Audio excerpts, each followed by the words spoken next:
Most important Thales का प्रमेय, जिससे बनेगा उसी से 5-6 बनेगा। थेल्स का प्रमेय मोस्ट इंपोर्टेंट। सबसे पहले समरूपता का नियम फिर से बता रहा हूं। दो आकृति उसी कंडीशन में समरूप होगी जब इनके संगत कोण कैसे हो, बराबर हो। अगर ये 60 का है तो इसका संगत कोण ये वाला होगा, ये भी कितने का होना चाहिए, 60 का। ये अगर 60 का है तो ये भी कितने का होना चाहिए, ये दोनों कोण बराबर होना चाहिए। ये अगर 60 का तो ये भी कितने का होना चाहिए, 60 का। संगत कोण बराबर होना चाहिए और भुजाओं का जो अनुपात है वो समानुपात में होना चाहिए। भुजाओं का अनुपात कैसा होना चाहिए, ये वाली भुजा बटे ये वाली भुजा का मान, ये वाली भुजा बटे ये वाली भुजा के मान के बराबर होना चाहिए, और इस भुजा बटे इस भुजा का मान समानुपात में होना चाहिए, तभी त्रिभुज क्या होते हैं, समरूप होते हैं। अब थेल्स का प्रमेय मोस्ट इंपोर्टेंट प्रमेय है। अब देखिए थेल्स का प्रमेय क्या होता है। देखो थेल्स का प्रमेय अभी लिखियो, क्या लिखा है मैंने। यदि किसी त्रिभुज की एक भुजा के समांतर दो अन्य भुजाओं को भिन्न भिन्न बिंदुओं पर प्रतिच्छेद करने के लिए एक रेखा खींची जाए। एक त्रिभुज है, यदि किसी त्रिभुज, ये हो गया आपका त्रिभुज, इस त्रिभुज का नाम हो गया आपका क्या,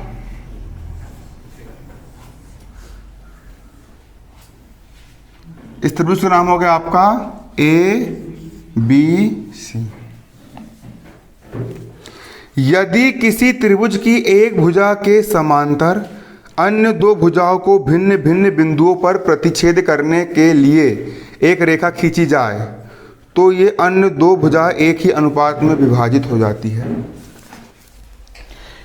यदि किसी त्रिभुज की एक भुजा के समांतर, समांतर रेखाएं क्या होती है, क्या होती है समांतर रेखा, किसको बोलेंगे, वेरी गुड, बहुत शानदार। और प्रतिच्छेदी रेखा क्या होती है, वेरी गुड, है ना। ये रेखा और ये रेखा समांतर रेखा है, क्योंकि ये दोनों रेखाएं कभी भी एक दूसरे को प्रतिच्छेद करती है क्या, नहीं करती। आ रहा समझ में।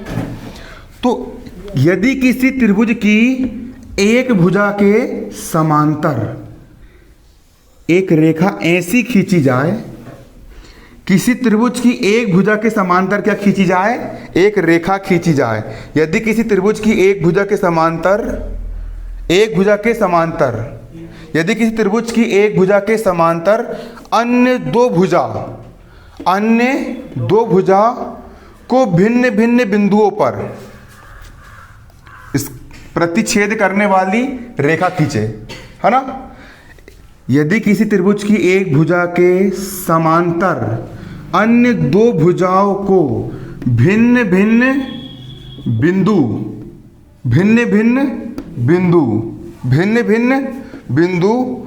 पर प्रतिच्छेद करने के लिए एक रेखा खींचे।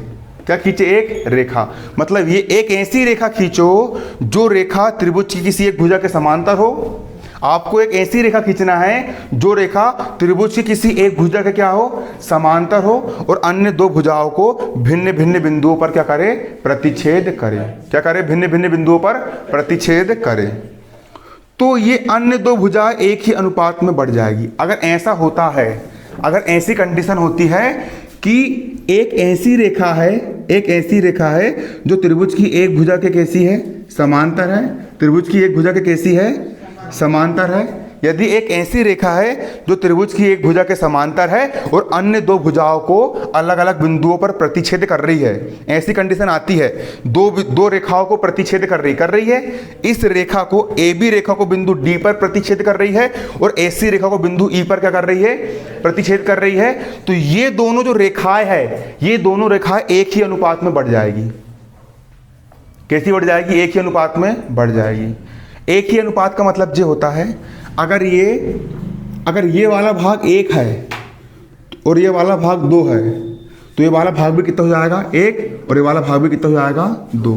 मतलब 1/2। इसका अनुपात कितना हो गया, इस भुजा का अनुपात कितना हो गया, 1/2, 1/2, और इस भुजा का अनुपात भी कितना हो गया, 1/2, और दोनों अनुपात कैसे हो जाएंगे, आपके बराबर हो जाएंगे। क्लियर?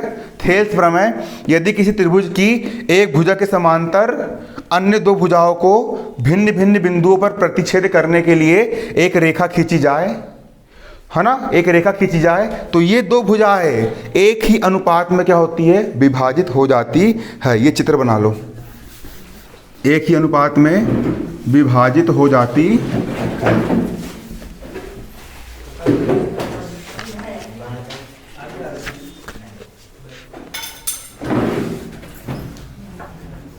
अर्थात थेल्स प्रमेय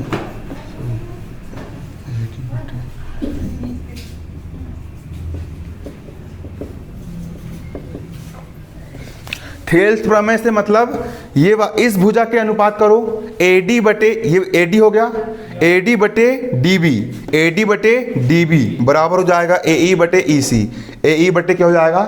EC हो जाएगा।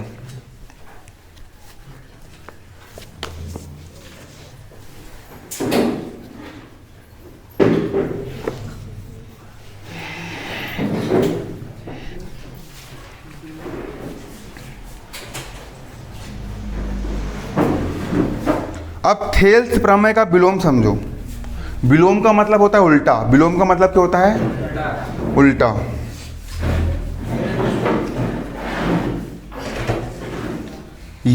अब इसी को उल्टा बोल रहा हूं, इसी को उल्टा समझो। यदि अपना पढ़ेंगे थेल्स प्रमेय का, थेल्स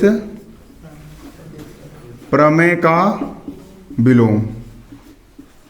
अब थेल्स प्रमेय के विलोम में क्या होता है? यदि एक रेखा त्रिभुज की दो भुजाओं को, यदि एक रेखा त्रिभुज की दो भुजाओं को समान अनुपात में विभाजित करे, मतलब इसका अनुपात, इस भुजा का अनुपात AD बटे DB, AD बटे DB बराबर इस भुजा का अनुपात AE बटे EC, AE बटे EC, अनुपात कैसा हो? समान हो। यदि एक रेखा त्रिभुज की दो भुजाओं को समान अनुपात में क्या करे? विभाजित करे, समान अनुपात में क्या करे? विभाजित करे, तो जो रेखा त्रिभुज की भुजाओं को समान अनुपात में बांट रही है, ये रेखा तीसरी भुजा के कैसी होगी? समांतर होगी। इसके पहले क्या पढ़े थे? यदि रेखाएं समांतर है तो समानुपात होंगे, और यदि भुजाएं अनुपात में है तो रेखाएं कैसी होगी? समांतर होगी। क्लियर? रेखाएं कैसी होगी? आपकी समांतर होगी। रेखाएं कैसी होगी? समांतर होगी। ठीक, कर लिए इसको।